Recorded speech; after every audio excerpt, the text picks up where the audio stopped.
Hi, how's it going? I'm Marlena. Thanks for wandering by. So today, let's discover patterns in the tarot, in the Decan wheel specifically, as I have out here for you. Let's discover these things together. And I want to just share with you some things that I discovered, and also probably will come up with more stuff along the way as I go. So, for those of you that may not know, I've been working with the Decan wheel, which is the place where astrology and tarot interconnect, where they cross over for some time. So you can see here, this is a Decan wheel, but like right smack in the center, this is the zodiac, right? So starting with Aries, and moving, well, Aries is there, sorry, and moving this way around is the wheel of the year, the zodiac, for those of you that are familiar with astrology. And then you can follow the zodiac year around, and also learn that there are tarot correspondences that go along with it. And I did this in the form of what, I didn't name it. It's called a Decan walk. I didn't name it. I just did it.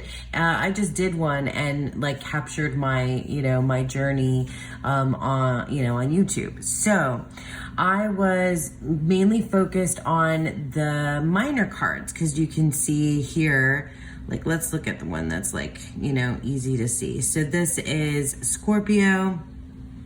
This is Virgo, and you can see that the 8, 9, and 10 of discs or pentacles are Virgo cards, right? So for those of you that have no idea where I've started from, that's where it is. And I went, around the year with the 2 through 10 of each suit, and I made videos on it. But I was so focused in on these inner circles that I didn't spend much time with the court cards. And I've done a little bit of exploring in a series that I call Decan Explorations, which I think this is one of them. It's Decan Explorations and Discover with Me. I didn't spend a lot of time on the court cards. And if you look at this Decan wheel, you can see that further out here, this is where the court cards land. So here's the Knight of Discs, and it corresponds here to the 7, 8, and 9. So the 7 of Wands and the 8 and 9 of discs. And recently, I've been, for whatever reason, getting a lot of court cards, and knights especially. And also, for me, knights are knights are the same in every single deck. I'm talking about the difference between, the Waite Smith and the Thoth. For me, knights are they are the same in both. I think of them the same way. The depictions look very similar. There's horses. So the knights are knights to me. But what I realized a pattern, and the more time I spend with the Decan wheel, the more patterns I see. I mean, there's so many in here. If you've been, doing any kind of Decan work, or just work in general with the tarot, picking up on patterns. Sorry, you can hear my dog eating. Picking up on patterns is the name, for me, one of the names of the game, the name of the game, or it's just part of the learning process, is figuring out these patterns, because it's how the cards are connected to each other when you do a reading. And so there's obvious things that pop up when you're doing a reading, I think, and things that I think are more hidden in the sauce, the ingredients, the ingredients blended in there. And the more I spend with this Decan wheel, the more patterns emerge. And I picked up on lots of patterns in my Decan walk with the minor cards, but now I'm picking up on patterns to do with the court cards. So let me just tell you what I realized, and we're going to talk about the knights, just because that's where I saw this pattern emerge. And it might be like crazy to some people that I only just now am realizing this, but I feel like I don't know. I feel like it's like par for the course. When you're learning tarot, it's a never ending learning process. So I feel like all of a sudden you'll be like, oh my God, that's that thing, it all comes together and makes sense. You're like, aha. But anyway, what happened to me was I had a reading, and the Knight of Cups. Where is the Knight of Cups? Here. Knight of Cups. Why can't I find you? Oh yeah, you're over here. So it's upside down. But the Knight of Cups came up for me, and I often pull up this image to remind myself. And I realized that the Knight of Cups, so it's upside down for you, but the Knight of Cups, let me zoom in, is the Seven of Swords, corresponds to the Seven of Swords, and the Eight and Nine of Cups. And I knew this about all the not all the court cards, most of the court cards, that they traverse across two different zodiac signs, right? Because you'll see how neatly everything else is like 2, 3, 4, 5, 6, 7, 8, 9, 10. 2, 3, 4, 5, 6, 7, 8, 9, 10. But the courts, you can see, go across two different, pieces of the pie. They cross different zodiac signs. And so, but the knights are all 7, 8, 9. The knights are all 7, 8, 9. And I was like, wait a second, the knights are all 7, 8, 9. That's important. That means something to me numerologically. It means something to me across the suits. It means something to me. And I want it to stick with me when I'm doing readings. So for example, let me place this over here and show you like a little bit of a different visual than the Decan wheel. Is something that I wrote in my journal. Where are you? Okay, so I started writing this down. And so I put it in words, in like list style pattern, so that I could make sense of it. And also I've got cards here because we got to look at cards. And I probably won't take too long on this because I don't want to I think I'm just it's just a discovery, and it's just something that I'm gonna continue to play with. But so these are the four knights, okay, in the tarot. And based on the Decan wheel, the Knight of Wands is the Seven of Cups, and the Eight of Wands and the Nine of Wands.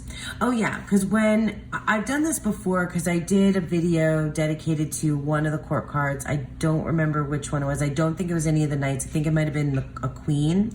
But reading Emma Moline, so Mel Moline, the creator of the Rosetta Tarot and the Tabula Mundi Tarot, she talks about, and lots of people, not just Emma Moline, but lots of folks talk about a court card having a light and a shadow to them, their own light and shadow. And she was the first one for me that I read that, here, I need a pen to point to things, that pointed out that the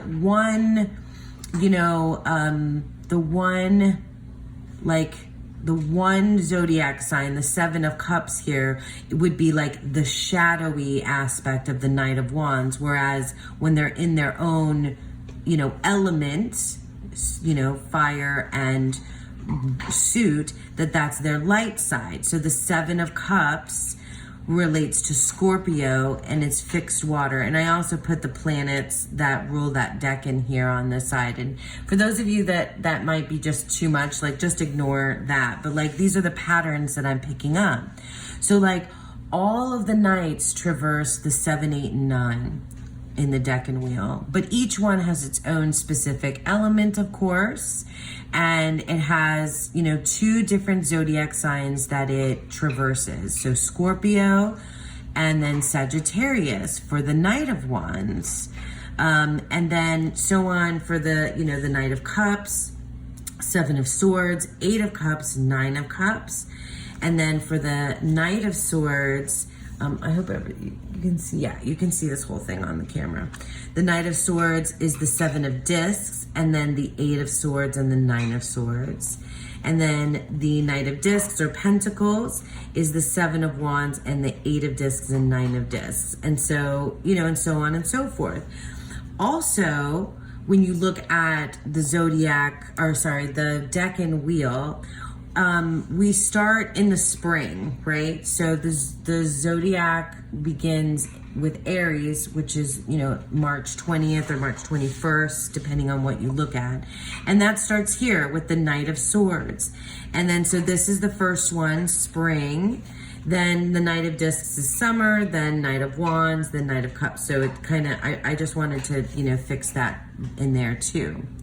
Something else that I noticed was that they mostly traverse mutable signs. So like that, a mutable zodiac sign is the last zodiac sign of that particular season. So Sagittarius is the transition from fall into winter. Pisces is the transition from winter into spring. Gemini is the transition from spring into summer, in the northern hemisphere anyway. And Virgo is the transition from summer into fall. So it's just really cool to notice this.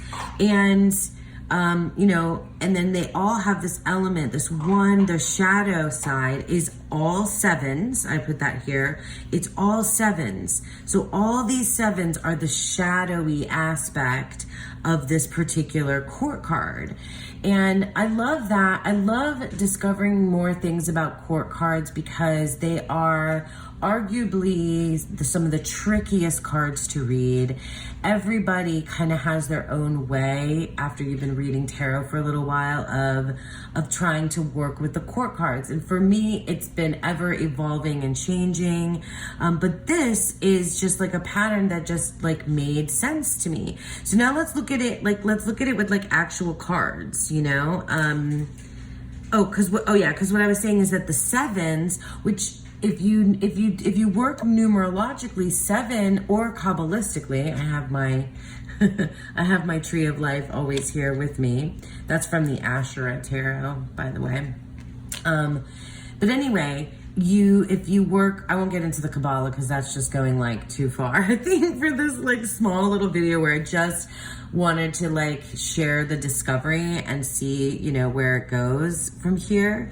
But like, the 7s are like the number 7, and numerologically means so many different things, but it's like this like turning point or after, I guess I do have to talk about the tree of life because it's after Tiphareth. Well, I won't do that too much. I'm not going to go crazy here, but just for now, like 7s tend to be kind of interesting, difficult, challenging, not as challenging as 5s, but kind of difficult cards. Lessons learned, they can be kind of difficult, maybe even kind of shadowy, negative, not negative. I'm trying to avoid, positive and negative, but in any case, and then the progression of the numbers 7, 8, 9, which, it's like that growth. It's like that after like the middle, that hump, that place that's you're heading towards the end. The reason why I feel like it's so cool to discover this and to think about this, for me anyway, is because it makes the nights make so much sense. And it all comes together. It's like, oh, well, that makes sense. That's why the Knights are the way they are. That's why they're transitory. That's why they're mutable. That's why they're in motion. Like, let's look at the Knights. And I'll grab them from, so we have the Knight of Wands. This is the Thoth deck. So the Knight of Wands, the Knight of Cups, the Knight of Swords, and the Knight of Discs. And for those of you that are RWS fans, you know, you have your, let me scooch everybody just a smidgen. Okay. Then you have your, you know, your Knight of Wands, your Knight of Cups. This is who I got. The Knight of Cups has been like, but all of the court cards have been like all over me lately, and I'm just like, oh my gosh.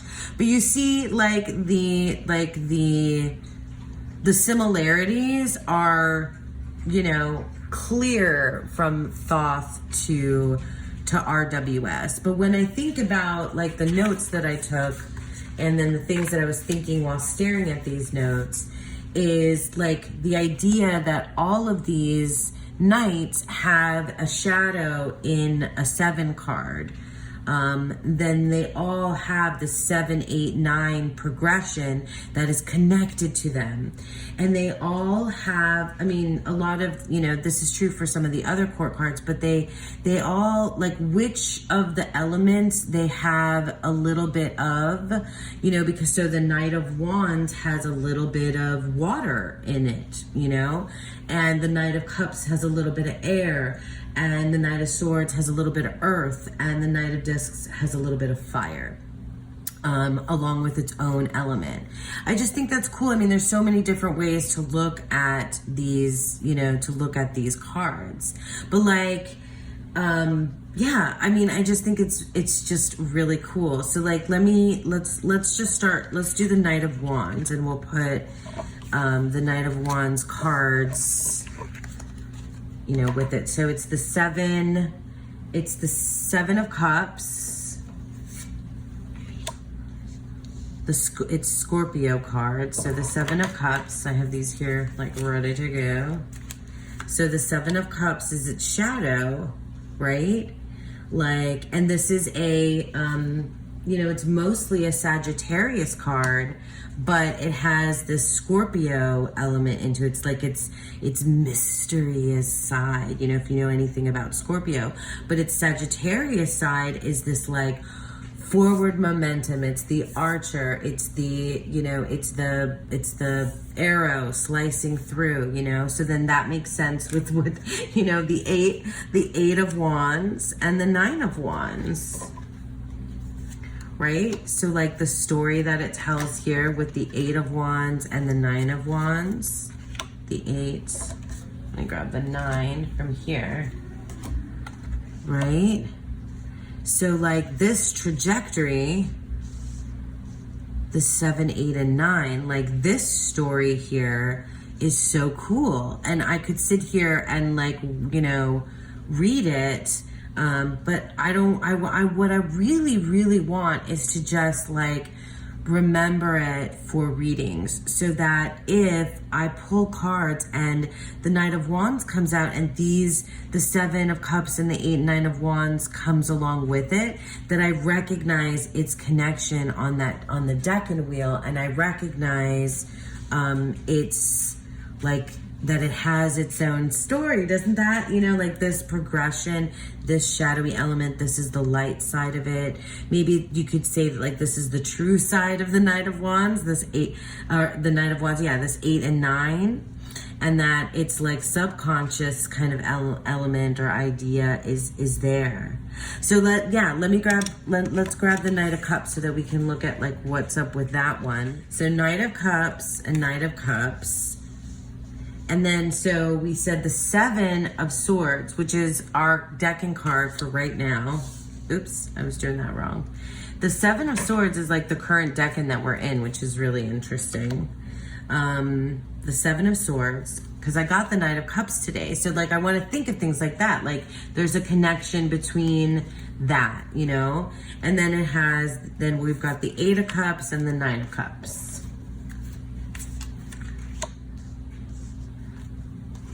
And then the Eight of Cups. Where are you? Eight of Cups and Nine of Cups. Right? So it's not just, you know, the Decan, the Sagittarius Decan, which is 8, 9. I'm sorry, this is not Sagittarius, this is Pisces. So this would be 8, 9, and 10 of Cups. 8, 9, and 10 of Cups is Pisces. This is Aquarius, right?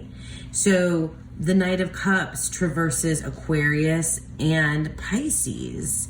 And then, of course, I mean, like, there's all those, you know, the astrology and, like, what a Pisces means versus what an Aquarius means.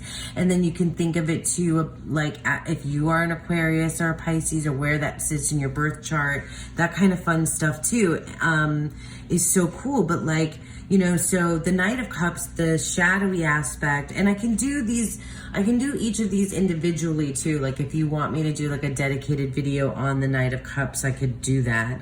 Or, you know, on any of the particular court cards. But, like, isn't that cool? So, like, the 7, 8, and 9 here. And just looking at them, you know, just, like, looking at them is fun.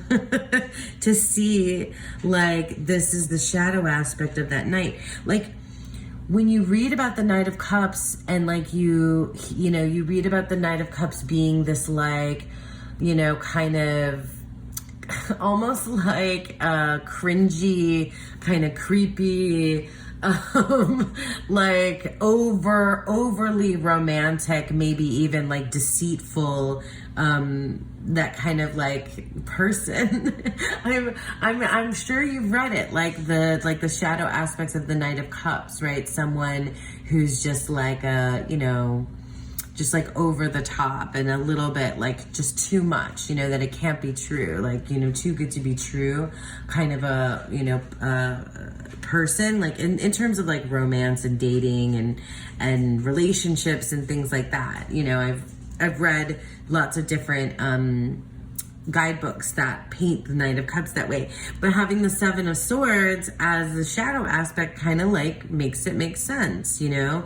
So you can see, and all of you can like kind of draw upon your own understanding of the Knight of Cups and see where these 3 cards that are connected to them make sense.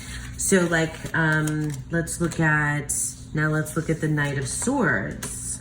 So the Knight of Swords is the 7 of discs, and then the 8 and 9 of swords, which is, oh, this is mine, right? So like, I'm a Gemini, so this is where my,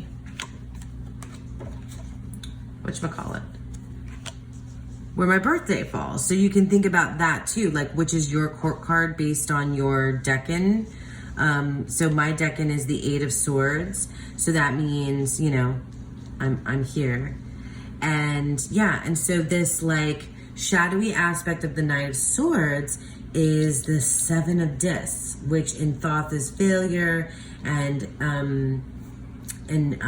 is this kind of like patient reevaluation kind of thing in the Rider-Waite-Smith. And then you have, they're mostly Gemini though, you know, they're a little bit Taurus, but they're mostly Gemini. And it's just interesting. It's just so cool to think of, right? Like all this movement, you know, all this movement, this, and that's what I was thinking about with this mutable, you know, like the mutable sign of Gemini, but it also has this fixed earth part of it too, which is, it's just so cool to think of, you know, and especially how that would play out in a reading if you happen to get the Knight of Swords and its shadow card or its, you know, light, quote unquote, light cards. Like, you know, I like to think of it as like, it's like this true, maybe not true, more like actual self versus, you know, like conscious self versus subconscious self, maybe even. And then finally, the last Knight is the Knight of Discs or Pentacles. And these are the cards, and again, like you can look at it, you can look at that numerological aspect of it too. So we have it's the Seven of Wands is the shadow aspect here. So it's got that fixed fire element of it, but then it has the mutable earth with the 8 and the 9 of discs. Like, how cool is that? You know, these are all in shadow, the sevens, and this progression for this night, you know, what you can imagine, it's a story. You could write the narrative for this night. And then you can see, like, the knights are in their own progression story in the courts themselves, right? Depending on if you're looking at them as, you know, page, knight, queen, and king, or if you're looking at them as the knight, you know, the princess, the prince, the queen, and the knight. You know, you can look at them in that progression, but now you can think of them in this like 7, 8, 9 progression too. Like they have a story that has a progression that way, not just from the court, the courts, the family aspect of them. I think of them that way too. So lots to think about, lots to continue on with and to discover. I just was so excited to see, you know, this play out and to just throw a bunch of cards down and make notes and, like, you know, this is what I like to do when I have time on a Sunday, where I make time for these kinds of things. I love doing this kind of thing because I feel like when I read tarot, I'm constantly just like opening up, like peeling back another layer. Also, sometimes I feel like I'm not just revealing a layer, but I'm also like putting more sweaters on, you know, like putting layers on and also unveiling them, if that makes any sense. Like, I'm taking them off and putting them on at the same time. And I really love that because I never know when I sling cards for myself or somebody else, like what bits, what connections I'm going to make in the moment. I feel like that's part of the magic of it, is that this connection between, you know, the Knight of Wands and the Seven of Cups, wasn't solidly in my brain before. I want it to be solidly in my brain now, so that it just pops up and I realize that it's part of the story. You know, there's so many stories within this wheel. There's so many stories within this wheel, and there's a story in this Kabbalah, you know, as well, and there's circular stories of time, and there's, you know, universal stories of creation myths. The tarot never ceases to stop amazing me with the connections and the universality of it and what it means for us, even in like the most mundane to the most, you know, fantastical, magical ways, and just discovering these little patterns that are small and large, just delights me, and it's a wonderful way for me to spend my Sunday. So I just wanted to share that with you, that there's more to meets the eye with the court cards. If you didn't already know, many of you probably already did, and I'm just like, it just dawned on me, and I thought it was so freaking cool that I had to write it all down and I had to show it to you. Let me know if you want me to do more of these Decan exploration videos, if you want me to deep dive into each of the court cards. There's so much to do, like with the planets and with the zodiac signs and elementally and even numerologically, and, you know, one of these days getting into Kabbalah as well. Let me know what you'd like to see most. I thank you so much for sticking with me. I hope that you enjoyed this. And yeah, like I said, you know, let me know what you'd like to see more of in the comments below. And thanks. I hope that you all have a beautiful, wonderful day. Bye.